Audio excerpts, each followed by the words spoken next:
This guy is making over £10 million a year running a restaurant empire. And no, he's not selling caviar, wagyu or oysters. We're talking pounded yam, jollof rice, egusi soup, real African food. And he's got A-list celebrities lining up just to get a seat. What's your favorite place to eat at in London? What's a good spot? I'm gonna go with Enish. Every 5 blocks I see an Enish. Meet Olushola, and let's just say this guy's been hustling since birth. Selling dogs, renting BMX bikes, running a car wash and then flipping it for millions. Then he comes to the UK, washing dishes in restaurants, and then when he finally tries to open his first restaurant, just trying to survive, it nearly destroys him.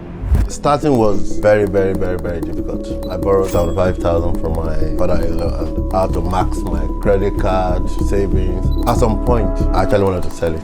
And now, over 10 locations worldwide, hundreds of employees, London, Dubai, and soon, the US. So how does someone go from hustling the streets of Nigeria to washing dishes in London to building a £10 million empire? Well, we had to come and find out. This is more than numbers.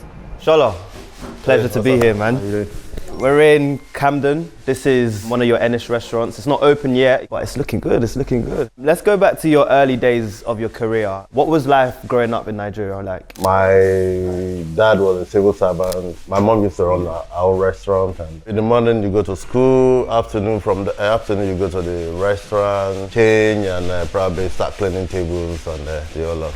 I've seen a couple of your previous vlogs, interviews online, and you seem like you've been someone that's been hustling from a young age. How do you think you got that mindset? I think there was a time, that was 1991. My mom was kind of struggling because we were 5. Oh wow. So and I was like, why are you struggling? We've got like orange, I can sell all this stuff, and we're like, just go and sell like. Yeah. Then I went to the market, met those market women, spoke to them, and they came to the house, and I climbed the tree, I plucked a lot of oranges, and apparently, to me it was just fun and I was just playing. Yeah. And they were paying her and the whole lot, and apparently that's what we survived on. Wow. So I think that's when they started realizing like, okay, there's something special about this guy. List some of the businesses that you've been involved in. 11, selling oranges. That's when I was renting bicycle, chopper and the whole lot. 14, I was doing the bean and the supermarket. And 15, that's when I started the dog business. 17, 18, that was like school, writing WAEC, and I would call it WAEC, they call it JSC. The computer, that was like around 19. Then through uni, I was buying stuff and reselling, and the phone was like at the age of 23. Even when I was doing the phone, I was making millions then. Yeah. All right, before we get into the first Enish store, let's have a look around at this one in Camden and let's see what you're trying to make happen.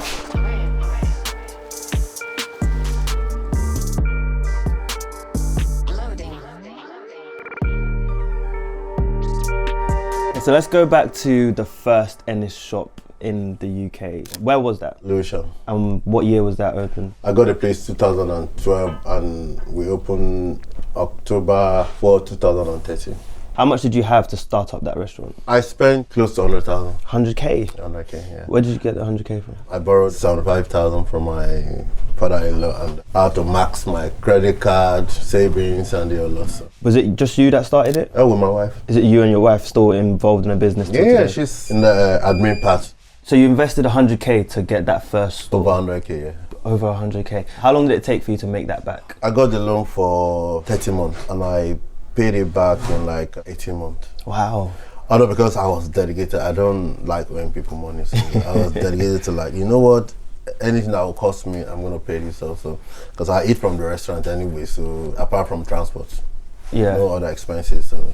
You said you got the restaurant in 2012, but you didn't open until the following year. Yeah. What was the restaurant before? 7 Chinese restaurants closed in that particular spot. Yeah. And when I came out, people were like, if 7 Chinese restaurants can close, how dare you think you can survive? Open and that, yeah. Even when I've got like Lewisham Council, even the police guy came and I was like, how much do you want to sell food? I was like, £10. And it was like, it's not sustainable. Wow. Yeah, but one thing about me is I do what I want to do. You've got to think of let me do it and let me fail and realize, okay, this is not what, let me learn from it. And rather than somebody telling me, don't do this, don't do that.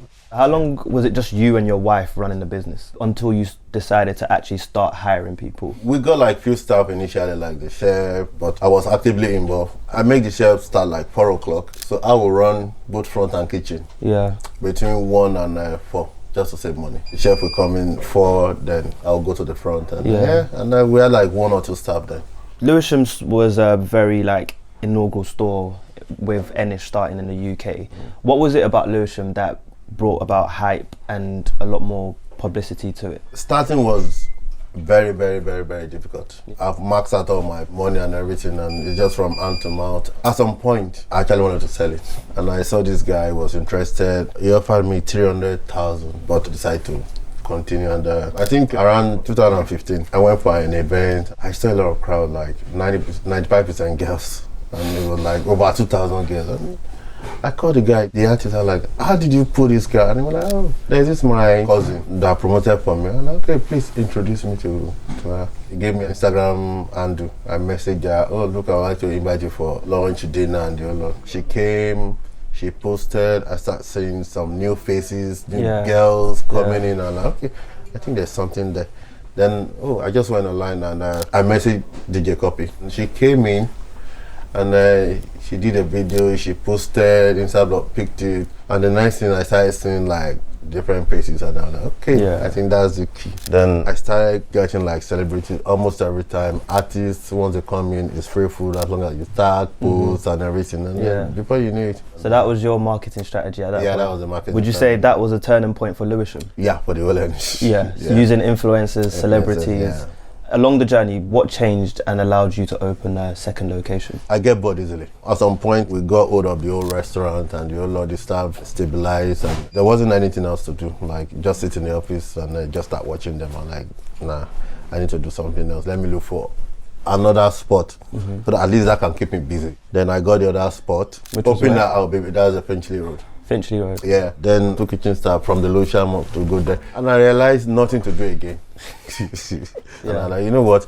Let me open another one so that I will get something. I just realized the more I opened, the more I became popular, and nothing to do again. So what was the time difference between the first one opening and the second one opening? The first one was 2013, second one 2016, third one 2017, then 2018. You opened Lewisham in 2013. How many locations do you have now in the UK? With the company, that's 11 in London. Then we have Manchester, Glasgow. In the next 2 months, we have Birmingham and Aberdeen. In February, we are starting our franchise. So hopefully go from 16 to 30.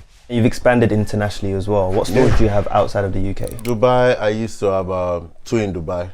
But it's now 1 because the government took 1. The Houston one is ready to open in January. The Nairobi one by March. Wow. The Accra one, February, March. And we have 1 in Toronto as well. Probably that will be towards summer. Which one was the most expensive to open up? The Dubai one. The one in Palm, we spent over $4 million. What? Yeah. In comparison to the UK, which one's the most expensive? Well, it's not only one, like Oxford Street, Knightsbridge, Deansgate in Manchester, and the Glasgow one in the city centre. Rent here is almost 25 grand. Staff here is like almost 60, 70 grand a month. So the margin is just like 10-15%. So, but people think a restaurant margin is quite high. It's not what you think. We're in Oxford Street, we're in your kitchen. What can you make for us in like the next 10 minutes? 3 minutes. 3? 3-4 minutes, yeah. Shola said in 3 minutes you can make F4 plate it up. Let's see what you can do. That's some good protein in there. So you're now putting the F4 spin of spinach into the soup. Yep. And then you're gonna mix all of that. Yes. When was the last time you were in the kitchen? My man is always in the kitchen, but and can I have a pounded yam, please?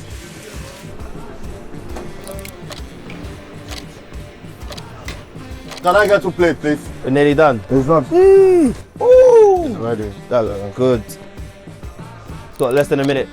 It's plating it up already. My mouth's watering. That's it. Time's up.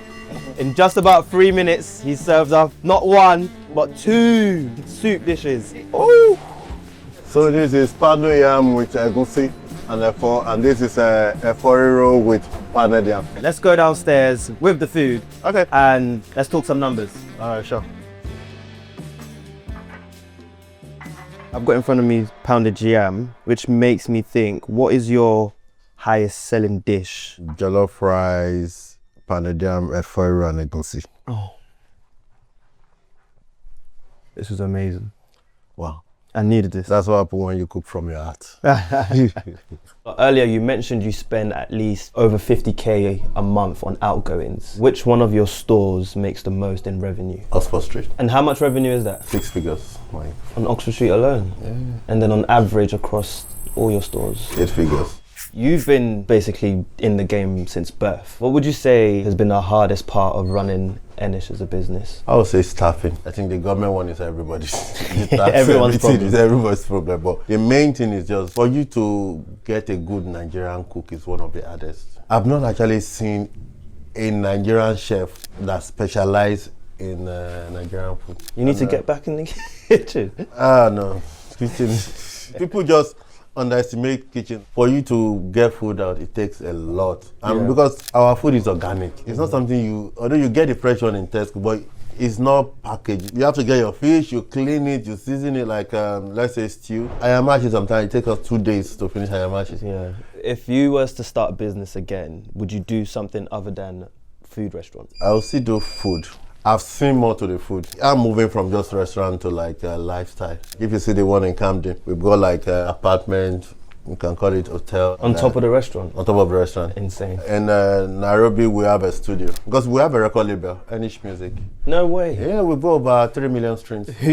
What? Yeah. And we have Enish Radio as well. Enish Radio, did you say? Yeah, we have the Enish Radio, we have the app, and we have Enish Renter as well. You mentioned you travel a lot and your Enish is in quite a few different countries. What would you say is the best place to do business? Anywhere they speak your language.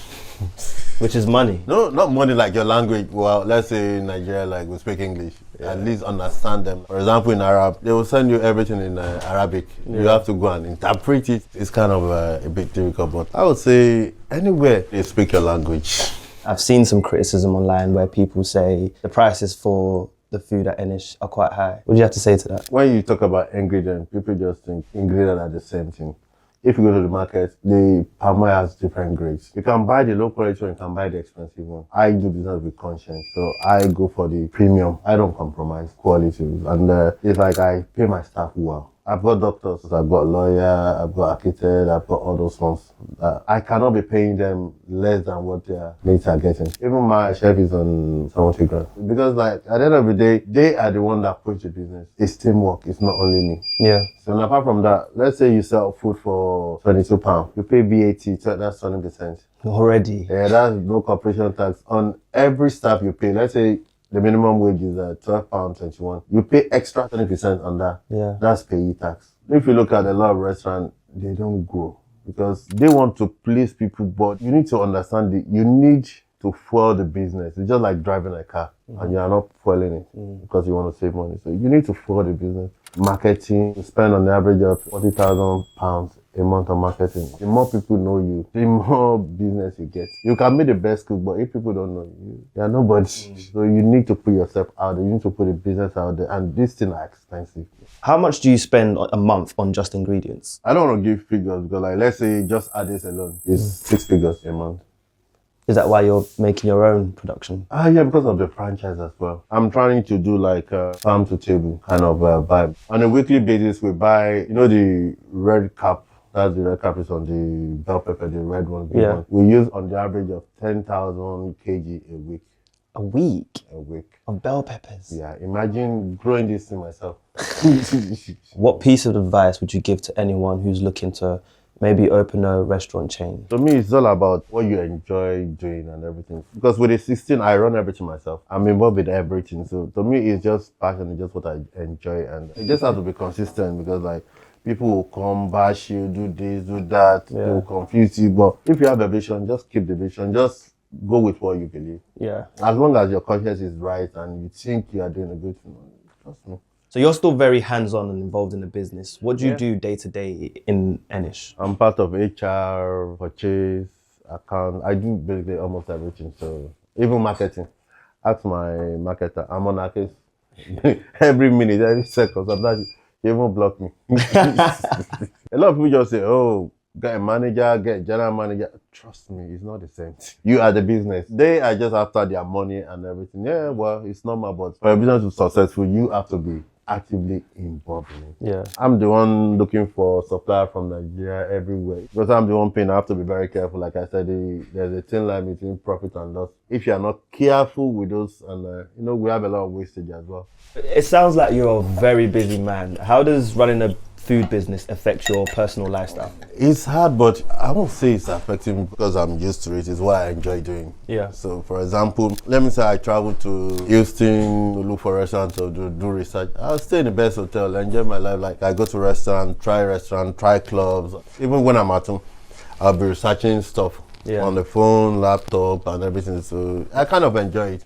When you obviously made your first big check in the UK, what did you spend it on? I go out, but like, I'm not wasteful. I reinvest, keep reinvesting in business. Even outside Enish, what do I want to spend money on? Apart from nothing. Well, car, you lease a car, I don't have to buy a car. And the funny thing is, I fly economy. It's cheaper. Yeah. I would rather spend it different on grand than there. Nobody's seeing you there now. Don't be waste so much. Come to think of it, why did you come up with the name of Enish? Initially, it was supposed to be Shen because I'm Shola, my wife is Eniola. So I wanted to put S-H-E-N. But she insisted that her name come first. In my head, who's going to keep the money? I'll keep the money. So, okay, put any name. I don't care. So she now puts her name first, E-N-I. Yeah. Then put my name last, S-H. So it becomes H. What's next for Enish? I'm looking to conquer the whole of America. We're looking at in the next 3 to 4 years, 20 in America, at least 5 in Canada. We have in Germany, France, Ireland. We just have it all over the world. A global empire. Yeah. Well, it's been amazing to sort of see your journey from young Shola in Nigeria, hustling and bustling, to London, washing dishes, and then now building a global restaurant chain empire. I'm sure you're inspiring thousands, if not millions, and we're excited to see what's up next for Enish. Thanks for having us today. All right. And I wish you all the best. Thanks. Let me enjoy my chat, man. But there you have it, guys. This has been More Than Numbers. Make sure you like, comment, and subscribe for more videos like this. See you soon.